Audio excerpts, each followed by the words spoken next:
Brought to you by Sensodent K। अभी लेके आए सेंसोडेंट के। टूथ का करंट गॉन तो लाइफ का करंट ऑन।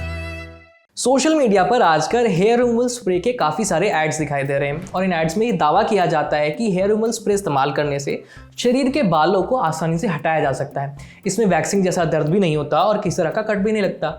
लेकिन हमारे एक व्यूअर हैं, उनका नाम है शुभम। उनका ये सवाल है कि क्या हेयर रिमूवल स्प्रे इस्तेमाल करने से स्किन पर किसी तरह की खुजली या कोई और समस्या तो नहीं हो जाएगी। बिना किसी दर्द के बॉडी के हेयर्स को वो भी रिमूव करना चाहते हैं, लेकिन उन्हें ये डर है कि कहीं हेयर रिमूवल स्प्रे इस्तेमाल करने से उनकी स्किन पर कोई इन्फेक्शन ना हो जाए। तो चलिए आज के एपिसोड में डॉक्टर से जानते हैं कि क्या सच में हेयर रिमूवल स्प्रे इस्तेमाल करने से स्किन डार्क होती है या खुजली हो जाती है।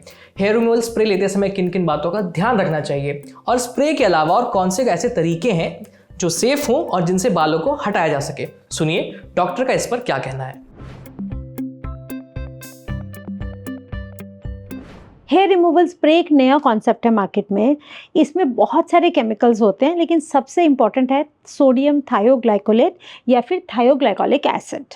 ये क्या करते हैं, ये जो हमारे बालों में जो बॉन्ड्स होते हैं, जो सल्फर मॉलिक्यूल्स आपस में जुड़े होते हैं, जिनसे केराटिन में जो बॉन्ड्स बनते हैं, ये उस बॉन्ड्स को तोड़ते हैं और उससे ये हेयर रिमूवल करते हैं।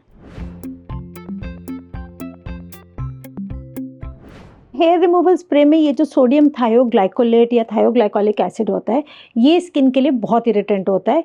ये खुजली, दाद, रेडनेस, पीलिंग और यहाँ तक कि स्किन पे ब्लिस्टर भी कर सकता है। लेकिन ऑब्वियसली अभी ये प्रोडक्ट मार्केट में अवेलेबल है, तो इसमें बहुत सारे मॉडिफिकेशन किए गए हैं।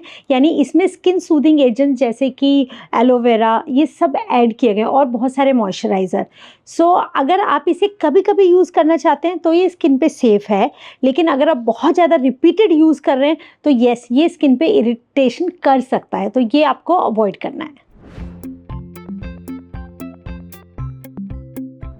जब आप हेयर रिमूवल स्प्रे लेने का डिसाइड करें तो आप उसके इंग्रेडिएंट्स देखें, उसमें सिर्फ थायोग्लाइकोलिक एसिड है या उसमें स्किन सूदिंग और सन प्रोटेक्शन एजेंट्स भी एडेड हैं।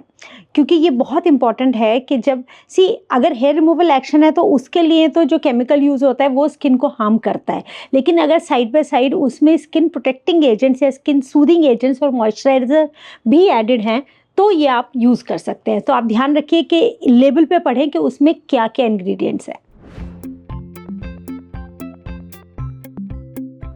अगर आपकी स्किन पे ऑलरेडी इरिटेशन है, फॉलिकुलाइटिस है या आपने आपको कोई एलर्जी है, सन एलर्जी है, कोई भी तरह का स्किन इन्फेक्शन है, तो आपको डेफिनेटली हेयर रिमूवल स्प्रे से दूर रहना चाहिए। बिकॉज ऑलरेडी अगर स्किन इरिटेटेड है या एलर्जिक है या बहुत ज़्यादा ड्राई है, तो जब आप इसके ऊपर हेयर रिमूवल स्प्रे लगाएंगे तो डेफिनेटली वो एलर्जी कॉज करेगा। स्किन बर्न होगी, ड्राई होगी, पील होगी और एंड में स्किन डार्क भी हो जाती है। हेयर रिमूव करने के बहुत सारे मेथड्स हैं, starting with threading, waxing, shaving, bleaching, hair removal spray और अब है लेज़र्स। ऑफ कोर्स इसमें सबसे ज़्यादा सेफ और लॉन्ग लास्टिंग ऑप्शन है लेज़र हेयर रिमूवल, जहां आप किसी भी एक डर्मेटोलॉजिस्ट से इंक्वायर करके कोई ट्रिपल वेवलेंथ लेज़र से हेयर रिमूवल परमानेंटली करवा सकते हैं। इसमें करीब 7 से 10 सेशंस में हेयर परमानेंटली रिमूव हो जाते हैं। ये बहुत ज़्यादा सेफ मेथड है क्योंकि ये डॉक्टर के सुपरविजन में होता है, तो अगर कोई भी एलर्जी, कोई भी रिएक्शन के कोई चांसेस हों तो वो ऑब्वियसली मेडिकली वो निल हो जाते हैं। लेकिन अगर आपको लेज़र हेयर रिमूवल का ऑप्शन नहीं अवेलेबल है तो second and the safest option is shaving, right. अब शेविंग आपको may be as a female बहुत अजीब लगेगा, लेकिन ये बहुत सेफ है। सबसे पहले आपको स्किन को हाइड्रेट करना है, मॉइस्चराइज करना है। हम जब शेविंग करते हैं तो हम ड्राई शेविंग और वेट शेविंग दो बातें करते हैं। आपको करनी है वेट शेविंग। वेट शेविंग कैसे? आप अपनी स्किन को पहले हाइड्रेट या मॉइस्चराइज करें, फिर थोड़ा सा झाग बनाएं और उसको लगाने के बाद आप उसके ऊपर शेविंग करें। इससे आपकी स्किन को कोई डैमेज नहीं होगा और आपके सिर्फ बाल रिमूव होंगे। और इमिडिएटली जब आप शेव कर दें उसके ऊपर एक सूदिंग ग्लिसरीन, विटामिन ई या एलोवेरा कंटेनिंग मॉइस्चराइज़र लगाएं। समझे, सिर्फ सोशल मीडिया पर कोई ऐड देखकर कभी भी बालों को हटाने वाला कोई भी प्रोडक्ट इस्तेमाल ना करें। इस्तेमाल करने से पहले ये ज़रूर पढ़ लें कि उस प्रोडक्ट में कौन से केमिकल्स इस्तेमाल हुए हैं।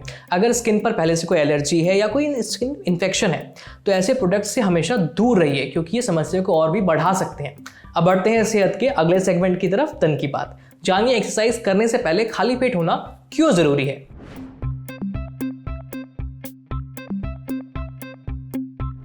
बढ़ते वजन को कंट्रोल करने के लिए एक्सरसाइज करना बेहद ज़रूरी है, इसलिए लोग रोज़ाना रनिंग भी करते हैं, जिम भी जाते हैं। इस दौरान ये अक्सर सलाह दी जाती है कि खाली पेट वर्कआउट करना चाहिए। ऐसा इसलिए क्योंकि खाली पेट एक्सरसाइज करने से ज़्यादा फैट बर्न होता है। इसके अलावा भी और कई सारे फ़ायदे होते हैं। दरअसल एक्सरसाइज के दौरान शरीर को एक्स्ट्रा एनर्जी की ज़रूरत होती है। खाली पेट होने की वजह से शरीर पहले से स्टोर बॉडी के अंदर जो फैट होता है उससे एनर्जी बनाता है। ऐसा होने पर फैट कम होता है और वज़न घटने लगता है। इसके अलावा खाली पेट एक्सरसाइज करने से इंसुलिन का एक्शन भी बढ़ता है, जिससे ब्लड शुगर नहीं बढ़ेगी और डायबिटीज़ का खतरा कम हो जाएगा। खाली पेट वर्कआउट करने से सूजन भी कम होती है और हार्मोन्स का स्तर भी अच्छा बना रहता है। साथ ही मेटाबॉलिज्म भी दुरुस्त रहता है। लेकिन हाँ, कुछ लोगों के लिए ज़्यादा समय तक खाली पेट रहना ठीक नहीं है। ऐसे में किसी डॉक्टर या फिटनेस एक्सपर्ट को अपनी समस्या पहले बताएं और फिर वो सलाह दें उसके मुताबिक ही वर्कआउट करें। समझे? अब बारी है सेहत के आखिरी सेगमेंट खुराक की, यानी एक झकास सी हेल्थ टिप। जानिए कब खाना खाएं और कब नहीं। आजकल दिन भर कुछ ना कुछ चीज़ें खाना काफ़ी नॉर्मल हो गया है। लोग बिना भूख लगे भी खाना खाते रहते हैं। ज़्यादातर लोग इसलिए भी खाना खाते हैं क्योंकि उनके सामने या तो खाना मौजूद होता है या उनके दोस्त खाना खा रहे हैं। लोग तनाव होने पर भी खाना खा लेते हैं। ये आदत बिल्कुल भी ठीक नहीं है। इस तरह दिन भर कुछ ना कुछ खाने से ओवर ईटिंग होती है। इस आदत को बदलना बेहद ज़रूरी है। न्यूट्रिशनिस्ट अंजलि मुखर्जी ने अपने इंस्टाग्राम पोस्ट पर इसी मुद्दे पर बात की है। न्यूट्रिशनिस्ट अंजलि का कहना है कि खाना सिर्फ तभी खाएं जब आपको भूख लगे। खाना खाने का समय हो गया है और भूख नहीं लगी है तो ऐसे में खाना न खाएं। इस मामले में हमेशा अपनी शरीर की सुने। शरीर को अच्छे से पता है कि कब खाने की ज़रूरत है और कब नहीं। साथ ही भूख का एहसास भी होना बेहद ज़रूरी है, क्योंकि जब भूख लगेगी तभी शरीर में ऑटोफेजी नाम की प्रक्रिया शुरू होगी।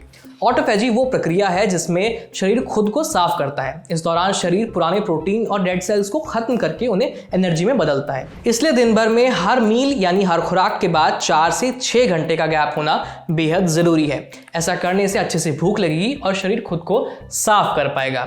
इसलिए हमेशा तभी खाना खाएं जब भूख लगे और आमतौर पर आप जितना खाना खाते हैं उससे 1/4 खाना थोड़ा कम खाएं।